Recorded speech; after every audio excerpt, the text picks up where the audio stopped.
Ouais, l'équipe, le petit débrief. Merci Cavani. Merci Cavani, hein. Merci Cavani et merci Kevin Trapp. Pour moi, ce soir, ce sont les deux hommes du match. Cavani, pourquoi? Parce qu'il a marqué le penalty. Un faute sur Serge Aurier, penalty.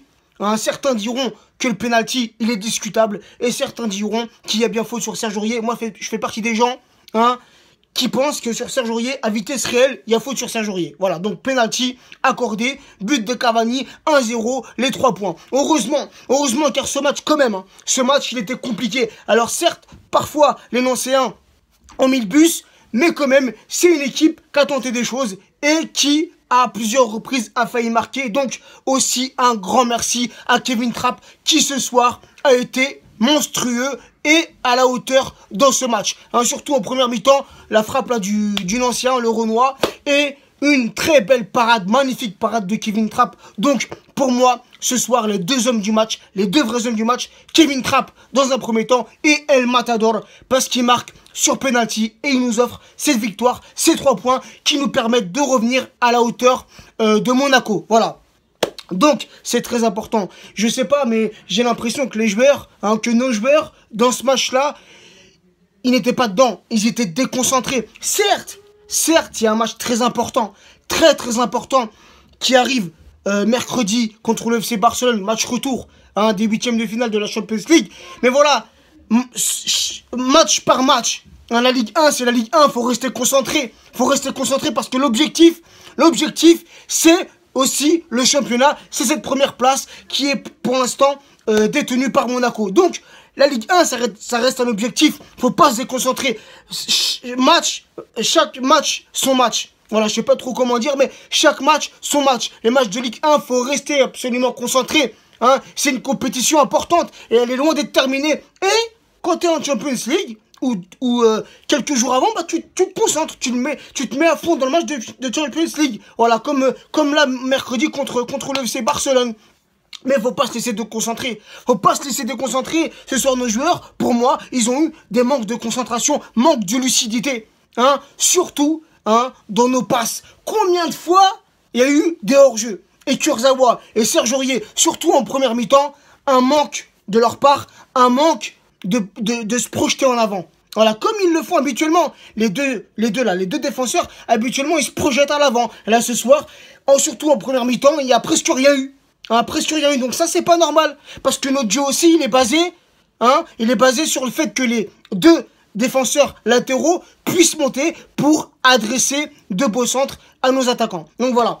Après, les points positifs que j'ai aimés, c'est bien sûr l'attitude Guedes, je sais pas, Guedes, il y en a qui disent, voilà, bon, moi je dis Guedes, voilà. Donc, sa première titu en Ligue 1 est franchement magnifique. Il a fait quelques mauvaises passes, quelques mauvais contrôles, mais quand même, il a montré que c'était un technicien, il a montré qu'il pouvait apporter à cette équipe.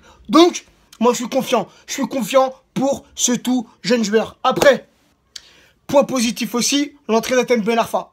On a vu quand même, ça a modifié le jeu. Hatem Ben Arfa, certes, il garde parfois trop le ballon, mais quand même, il nous a apporté du bien. Et ensuite, Pastore qui a fait tout le match. Il était peut-être pas à 100%, je dirais peut-être qu'il était à 85-90%. Mais quand même, ce soir, il nous a fait montrer des belles choses. Notre petit Pastore, des belles choses. Et aussi Verratti. Verratti, ce mec-là, on peut en dire de façon que du bien de Verratti. Malgré ce soir, qu'il a eu un marquage à la culotte, comme on appelle ça, très sévère. C'est vrai que le Nancéen, il l'a pas lâché. Mais quand même, tu remarques que quand Verratti, il a le ballon, il fait toujours la bonne passe et on dirait que le ballon, il lui colle au pied. Il lui colle au pied. Voilà. Après, notre guerrier Serge Aurier. Voilà. C'est difficile pour lui. C'est difficile. Il est en concurrence avec Meunier. Meunier, à chaque fois qu'il joue, c'est des matchs au top. Et voilà, Serge Aurier ce soir, malgré que c'est lui qui provoque le penalty, voilà, il a quand même eu des manquements. Donc Serge Aurier, faut te reprendre. Voilà, je le répète, mais la Ligue 1, c'est important, les gars. C'est important. Là, t'imagines, on aurait fait match nul, un 0-0 ou un 1-1. Car là, les Nancéens, ils ont eu une occasion, ils ont tiré, ça fait poteau-poteau. Là, j'ai eu grave chaud. Donc t'imagines un 1-1, et demain, Nice gagne et Monaco gagne. Voilà, donc c'est chaud. Le championnat, il est chaud, les gars. Le championnat, cette saison, il est chaud. Là, on est à égalité, 62 points avec Monaco. Mais sûrement, Monaco, ils vont sûrement taper Nantes. Tu vois, ils vont sûrement les taper. Donc voilà. le championnat, les gars, faut rester concentré. Hein, faut rester concentré.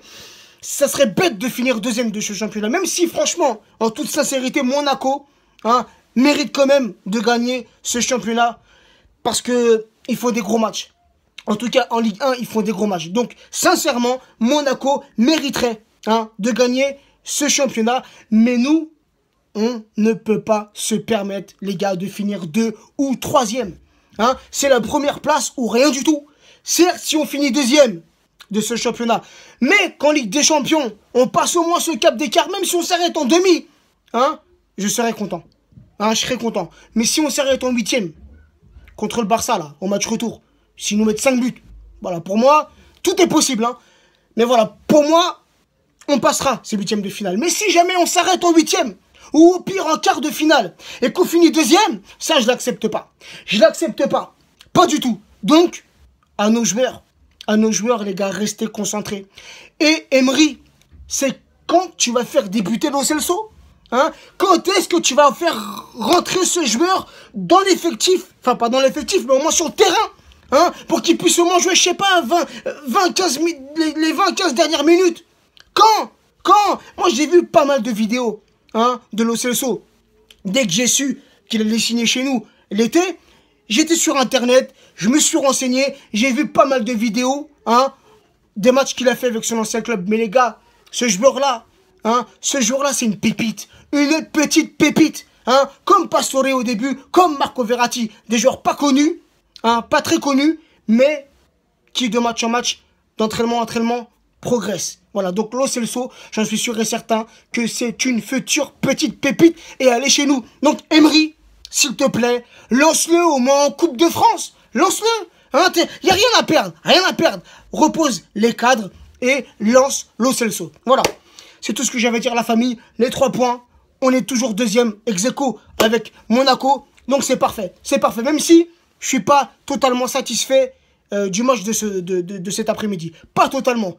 Je le répète, manque de concentration, manque de lucidité de la part de nos joueurs. Mais voilà, comme dirait l'autre, l'important, c'est les 3 points. Voilà. Sur ce, la famille, bonne soirée à vous.